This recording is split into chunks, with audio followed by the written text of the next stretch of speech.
Me ouvem bem? Boa tarde a todos. Sempre uma alegria estar aqui nessa casa. Vamos conversar um pouco sobre o Espiritismo, sobre Jesus, sobre os precursores. Que nós possamos sair daqui hoje melhores que quando chegamos. João Evangelista, no texto do Evangelho segundo o Espiritismo, deixado em Paris em 1863, ele repete as palavras de Jesus: deixai vir a mim as criancinhas, mas ele esclarece que essas palavras profundas em sua simplicidade não continham um simples chamamento dirigido às crianças, mas também ao das almas que gravitam nas regiões inferiores, em que o infortúnio desconhece a esperança. Então, a que regiões inferiores será que ele se refere? Nós aqui nos consideramos habitando uma região inferior? O que é uma região inferior? Será que uma região inferior é um local geograficamente localizado? Será que a região inferior é Imbituba? Será que é a Garopaba? Será que é o Brasil? Será que é o Afeganistão? Onde será a região inferior? Será que é um umbral? Nós lá na nossa casa tentamos desmistificar a questão do umbral, porque quando fala em umbral, normalmente as pessoas pensam um lugar de sofrimento, né? Um lugar onde as criaturas estão lá arrastando corrente. É o lugar dos fantasmas assombrados, né? E não é. O umbral, na verdade, as nossas irmãs, por exemplo, estão paradas no umbral da porta. O umbral é um território de passagem. O nosso lar, que todo mundo acha, quando desencarnar eu quero ir para o nosso lar, né? Nosso lar nem é a colônia mais top que tem. É uma colônia, assim, mediana. Uma casa de passagem, literalmente, para aqueles que estão se preparando para o reencarne. Então, o umbral, e o nosso lar, ele fica no umbral. No umbral médio, mas fica no umbral. Nós moramos no umbral, porque a Terra está mergulhada no umbral que eles chamam de umbral mais grosso, né? Ou seja, o umbral mais ligado à materialidade. Então, as regiões inferiores não é um local geograficamente localizado. A região inferior é a região onde a nossa consciência se situa. Então, quando Jesus disse, deixai vir a mim as criancinhas, é fazer com que essas crianças que estão na sua infância espiritual, ou seja, pessoas espiritualmente imaturas, possam gravitar para círculos de consciência um pouco mais amadurecidos e aí sair da sua infância espiritual, intelectual, moral, né? Que também é bem importante. E para isso tudo nós precisamos ter um preparo. Sócrates, que no Evangelho segundo o Espiritismo, Sócrates e Platão são considerados os precursores do cristianismo e, em consequência, do espiritismo. E Sócrates, ele uma vez fizeram uma pergunta para ele assim: Sócrates, você é um filósofo tão bom, né? E filósofo significa amigo da sabedoria. Então ele dizia, você é um filósofo tão bom, tão habilidoso, tão eloquente. Você quando fala, você convence as pessoas. E Sócrates tinha uma briga com o pessoal lá, né, na antiga Grécia, porque o pessoal tinha o hábito, aqueles que eram os mais estudiosos, digamos assim, os filósofos da época, iam para as praças públicas e falavam, pregavam em praça pública, mas a maioria deles ganhava para isso. Eles cobravam por essa hora que eles ficavam lá. E Sócrates não cobrava. Então Sócrates era reconhecido realmente pela sua fala, pelas pessoas com que ele conseguia convencer com a sua oratória. Então perguntaram para ele, Sócrates, você é um filósofo tão eloquente, tão habilidoso, será que se a gente pegasse um político, por exemplo, ou um malfeitor da sociedade, amarrasse numa cadeira e você falasse 2 horas para ele, quando a gente o libertasse, ele seria um filósofo? E aí Sócrates respondeu, olha, a minha mãe é uma parteira, e é verdade, a mãe dele era uma parteira, e uma parteira das boas. ela faz muito bem o seu trabalho. Mas uma coisa que a minha mãe nunca conseguiu fazer foi fazer nascer uma criança de uma mulher que não estivesse grávida. Então, existe uma preparação, existe um processo de amadurecimento. A doutrina espírita também, o próprio Kardec dizia que antes de transformar uma pessoa em espírita, nós precisávamos transformá-la em espiritualista. Porque se a pessoa não acredita na sobrevivência do espírito, como é que nós vamos fazê-la acreditar no plano espiritual? O mito da caverna de Platão, ele é uma história muito interessante. Vocês imaginem, todos aqui conhecem o mito da caverna de Platão? Bom, não vou descrevê-lo todo porque ele tem muito simbolismo. Mas, a princípio, Platão descreveu uma caverna subterrânea, onde entrava muito pouca luz do sol, e era uma luz indireta. Dentro da caverna, pessoas ficavam acorrentadas. E esta caverna era mantido lá uma luz, uma fogueira acesa. E através dessa fogueira eram projetadas sombras na parede. E essas pessoas que estavam ali acorrentadas, elas tinham nascido ali. Elas nunca conheceram outra realidade. Então elas não conheciam o que a filosofia chama de contraste. Porque se você nunca conheceu o branco, você não sabe o que é o preto. Se o mundo todo fosse branco, nós não saberíamos o que é o preto. Se o mundo todo fosse escuro, nós não saberíamos o que é a luz. Então é através dos contrastes que nós aprendemos as coisas. É através do mal que nós passamos a desejar o bem. Então eles não tinham o contraste do que era a vida fora da caverna. Então tudo que eles conheciam eram as sombras que se projetavam na parede da caverna. E para Platão, as sombras representavam o mundo físico, o mundo material. Então era muito difícil convencer essas pessoas que havia um mundo lá fora, porque o mundo que elas viam era aquele. E eles eram pessoas que, por verem aquele espetáculo, eles achavam que a vida era aquilo ali, que tudo consistia naquilo. Até que um dia uma pessoa se sentiu muito inquieta com aquilo, viveu muito tempo ali. E as pessoas que mantinham, que eram os amos da caverna, eram as pessoas que mantinham a fogueira acesa, e essa fogueira, na linguagem de Platão, ela representa a fogueira da vaidade, a fogueira das paixões, ou seja, aquelas coisas que mantêm a ilusão do mundo físico aceso. E as pessoas que estão ali sendo manipuladas não percebiam isso. O segredo é que os amos da caverna também estavam presos ali, só que eles também não sabiam. E eles achavam que estarem controlando aquelas pessoas era o máximo, se divertiam com aquilo e não imaginavam que um dia até eles mesmos teriam que ser resgatados. Até um determinado momento em que alguém, por inquietação, começa a observar aquelas sombras que passam, e nós sabemos que a moda se repete, né?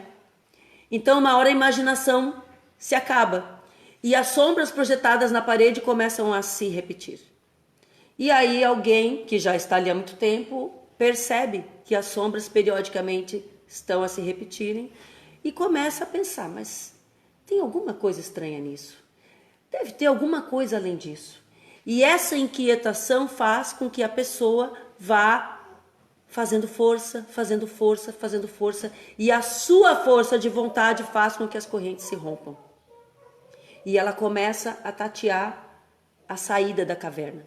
A saída da caverna é muito íngreme, então a subida é muito difícil. À medida que ele vai subindo, a claridade vai cegando, porque ele viveu no escuro a vida toda.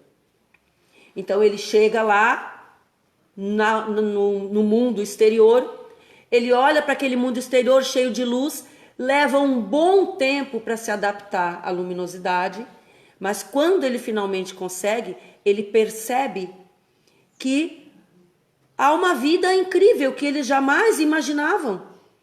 E ele vive um tempo ali.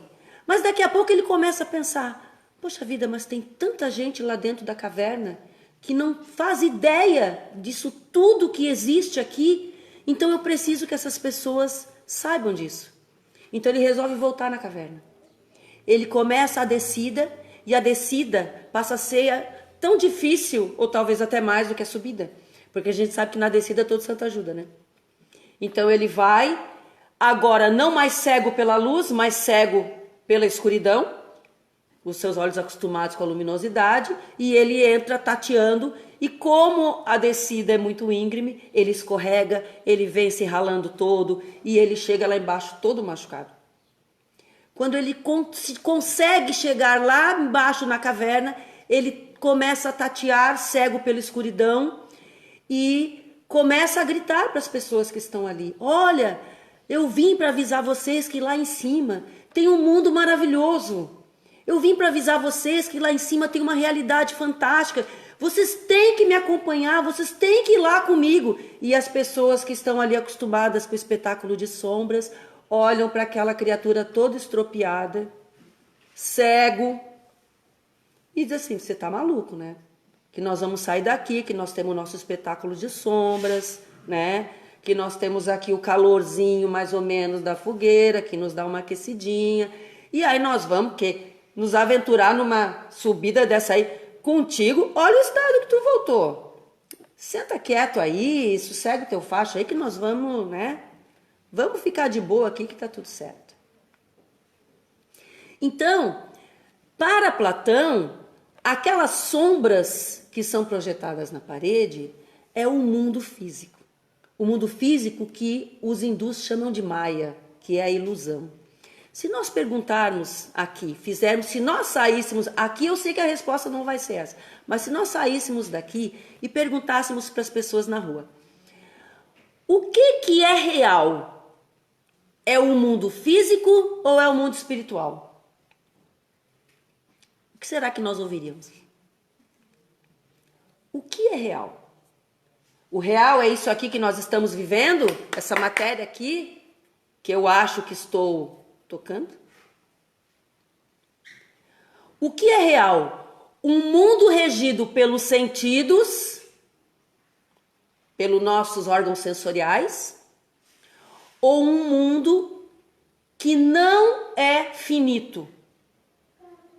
Porque o que nós podemos considerar, de acordo com esses filósofos, como real? Real é tudo aquilo que não se acaba. O nosso corpo tem fim? Tem. As coisas materiais têm fim? Tem. O espírito tem fim? Não. Então, o espírito e o mundo espiritual, mesmo diante dos filósofos anteriores a Jesus, o mundo espiritual, o plano das ideias é que é o mundo real. O mundo físico é ilusão. Então, as sombras que estavam ali e que, se não houver uma chama para fazer com que essa projeção ocorra, elas desaparecem. Então, no momento em que nós pararmos de utilizar este fogo das vaidades, do egoísmo, do orgulho, né, das paixões materiais, do apego, porque paixão é apego. Paixão não é amor. Paixão é apego. Então, no momento em que nós começamos a entender e processar isso, e começamos a parar de alimentar esta fogueira das vaidades, e nós percebemos que, às vezes, e aí nós vemos a analogia que pode ser feita com o cristianismo já nessa época, que quando Jesus fala da porta estreita, ele está falando daquela subida escarpada. Que ninguém vai conseguir chegar à iluminação sem o esforço. Não há como nós sairmos do plano da ilusão e do controle que essa ilusão exerce sobre nós, se nós não nos libertarmos dessas correntes e, em consequência, dos nossos escravizadores, porque nós temos muitos e podemos dar vários nomes a eles, e essa escravidão, ela é diferente da escravidão que nós imaginamos, porque um escravo do tempo lá que nós conseguimos, né, relembrar, que eles estavam lá amarrados em correntes e nós não isso nos causa horror, mas pelo menos aqueles escravos ali, eles sabiam que eram escravos, eles tinham consciência da sua escravidão. Então, se a pessoa que estava tomando conta desse uma bobeira qualquer ali e eles pudessem se soltar e fugir, eles se soltariam e fugiriam. Porque eles não gostavam da condição de escravos. Agora, a escravidão a que Platão se refere é quase que uma escravidão voluntária. Porque é a escravidão do comodismo. É a escravidão gerada por... como é que está a sua vida? Tá como Deus quer. Tá como Deus quer? Como é que é esse como Deus quer? Ah, eu ando sofrendo tanto. Ah, eu ando tão doente. Eu ando tão sem dinheiro. Eu ando tão abandonado. Eu ando tão... Mas será possível que Deus quer isso? Mas que Deus... E isso faz parte do início da libertação dessa escravidão. Que Deus é esse que se compraz, porque se Ele quer, é porque Ele gosta. Que Deus é esse que se compraz em ver as suas criaturas doentes, né? Miseráveis, abandonadas, esquecidas, negligenciadas. Poxa, mas que deusinho mequetrefe esse, hein? Vamos combinar. Então, isso não soa um pouquinho equivocado de alguma forma? Então, a maioria de nós esquece que as grandes conquistas, elas precisam primeiro de grandes projetos e grande esforço. Então, é isso que eles falam. E aí, quando João Evangelista fala que a infância intelectual das almas que gravitam nas regiões inferiores. A caverna de Platão é a pintura perfeita para isso. Uma região inferior. Mas não é uma região inferior no subterrâneo. É uma região inferior que nós construímos para a nossa vida.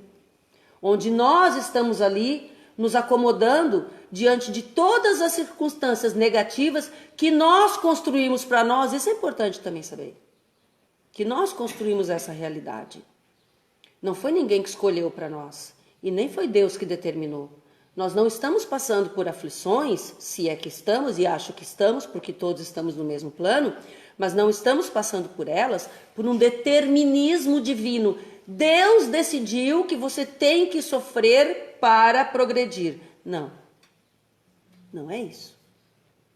Se nós pensarmos em escala de mundos, mundo primitivo, né, que é o primeiro da escala de mundo, onde nós começamos as nossas primeiras encarnações, onde nós estamos nos mundos primitivos, nós somos guiados, nós somos conduzidos pelos amigos do plano espiritual, porque ali nós somos mais regidos pelo instinto do que pela razão.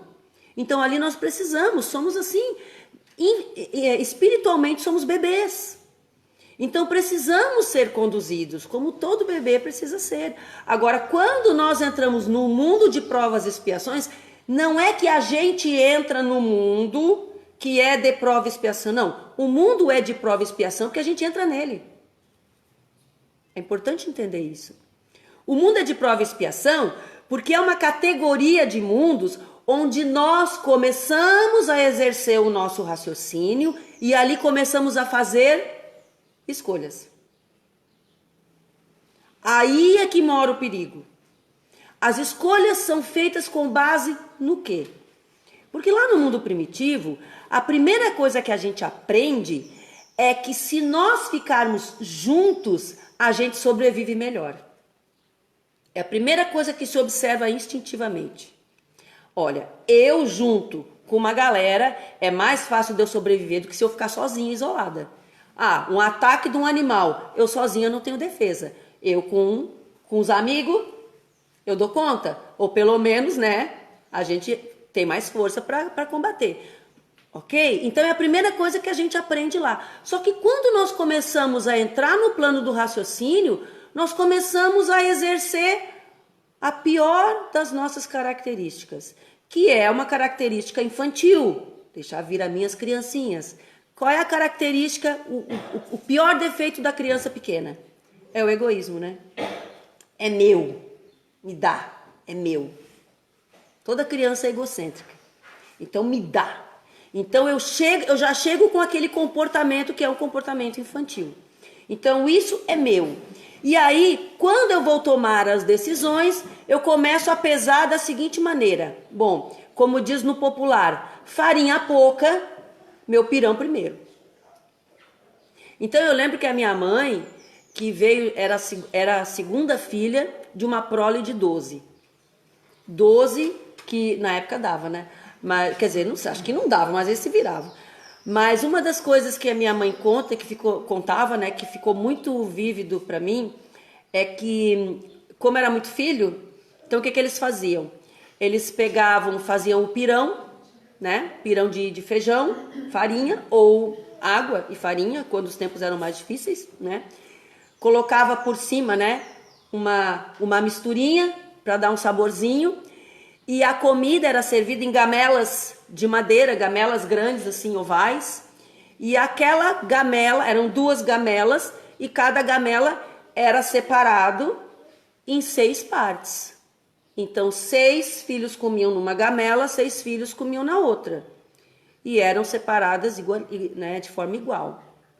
Bom, se um se aventurasse na repartição do outro, o pau fechava. Então, só que aquela situação, aquela diversidade, deu para aquela família um senso de divisão e de compartilhamento muito forte. Então, eu lembro que a minha mãe, ela tinha muito isso, quando ela via, nada impressionava ela, mas se ela visse uma pessoa sentindo fome, aquilo para ela arrebentava. Então, não, então... Se fosse preciso, tirava da própria boca e dava para a pessoa. Porque essa sensação essa união para a alimentação, essa divisão da diversidade, esse compartilhamento da solução que era pequena, mas tinha que ser igualitária para todos, isso foi a primeira lição de vida que ela aprendeu. E a acompanhou pela vida terrena inteira. E isso é uma sombra do que a gente aprende nos mundos primitivos. Essa divisão, esse compartilhamento, não de me proteger apenas, mas de eu proteger o outro, porque eu também dependo do outro. Então eu protejo o outro porque sei que o outro também vai tomar o meu partido na hora que eu estiver em dificuldade, em perigo. Quando a gente entra no plano de prova e expiação, o nosso raciocínio já começa a funcionar de outra maneira. Então nós crescemos um pouquinho espiritualmente, mas ainda continuamos com o raciocínio de criança. E é essas crianças que Jesus convidava que nós fizéssemos gravitar para planos de consciência mais elevados. E aí São João dizia, Jesus chamava a si a infância intelectual da criatura formada. A infância intelectual, ou seja, na intelectualidade era infantil, mas a criatura já estava formada. Ou seja, adultos com mentalidade de criança. É isso. Os fracos, que são fracos exatamente por isso, porque a fraqueza vem dessa imaturidade. A fraqueza moral vem dessa imaturidade. Os escravizados, só se deixa escravizar aquele que não tem essa consciência ainda, que não adquiriu ainda essa maturidade espiritual. Esse facilmente vai ser escravizado, facilmente vai ser conduzido, facilmente vai ser enrolado. Os viciosos, aqueles que ainda dependem de uma muleta para estar apoiados, para poderem se sentirem um pouco mais confortáveis dentro do mundo que ainda é de adversidade. Então, esse papel daqueles que já despertaram, isso eu estava vendo numa palestra que eu assisti outro dia de uma pessoa que é filósofa. Ela dizia, se você já pensa, se você já raciocina que deve haver algo mais além disso, além disso que a gente vê, ela no caso não é espírita, mas nós somos. Então ela, dentro da sua vivência religiosa, que eu não sei qual é, mas ela dizia, se você já procura uma resposta, uma explicação, uma luz que te diga que há algo além disso, além desse mundo que nós sabemos que é ilusão, então você já é um filósofo. Porque você já está buscando a sabedoria. Você já está buscando a iluminação. E esta busca, ela é dolorida. Por isso que muitas pessoas, às vezes, fogem dela. Porque ela dá trabalho. Jesus, na parábola da semente, ele diz isso.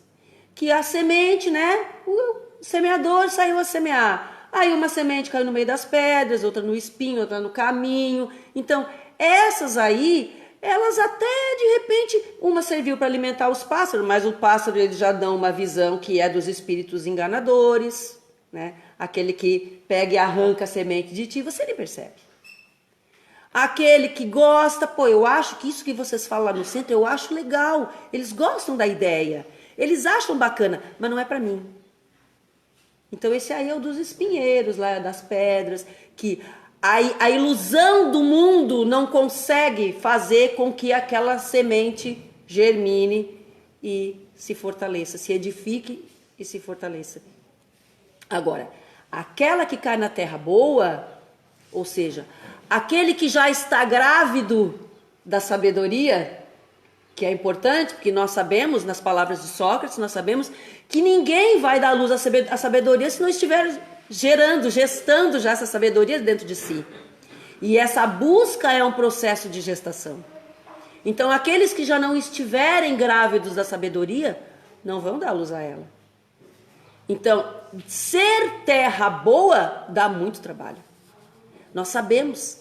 Quem em casa não tem uma plantinha, alguma coisinha que de vez em quando, né, a gente dá uma olhadinha na casa do meu filho, não tem, porque a minha nora, se eu der uma planta para ela, é condena a morte. Mas tem plantas na nossa casa que às vezes você percebe, você esquece ela por um tempo, ficou lá. Quando você resolve usar aquele vaso para alguma coisa, a terra ela tá tão seca que a água não penetra. Já perceberam isso alguma vez? Da terra tá tão esturricada, tão ressecada, que você bota a água e ela não absorve, ela demora. Primeiro você precisa molhar, deixar umedecer a camada superficial, depois ela vai umedecendo de cima para baixo, para depois você conseguir revirar, né? Tentar recuperar. Para recuperar aquilo ali dá muito trabalho, porque para ser terra boa você tem que adubar, né? Você tem que ter todo o cuidado, você tem que aguar, você tem que olhar, ter carinho. Então ser terra boa dá trabalho, não é fácil. E nós estamos aqui nesse momento procurando cultivar o terreno do nosso espírito, para que as palavras do Cristo penetrem dentro de nós e encontrem aquele território, aquele terreno fértil, para que elas possam surgir na figura dos nossos atos, que serão os nossos frutos. E Jesus dizia que é pelo fruto que se conhece a árvore. Então que o terreno do nosso coração possa estar sempre sob um cuidado muito rigoroso, amoroso, mas rigoroso. Por isso que ele pedia que nós vigiássemos e orássemos, porque requer muita vigilância ser uma terra fértil, a princípio aceitável, depois de boa qualidade e depois fértil, que é aquela que qualquer coisa que você colocar ali você vai conseguir um resultado. Eu quero agradecer a paciência de vocês, terem me ouvido. Eu rogo a Deus, a Jesus e a todo plano maior, que nos abençoe a todos, nos proteja, nos iluminem. Que essas bênçãos se estendam a todos aqueles que nesse momento a nossa mente consegue atingir nos dois planos da vida, seja no nosso mundo de ilusão ou lá no mundo real. Que Deus abençoe a todos aqueles que nos amam e nos apoiam e abençoe igualmente, sem distinção, aqueles que ainda não nos amam e nos perseguem. Que assim seja.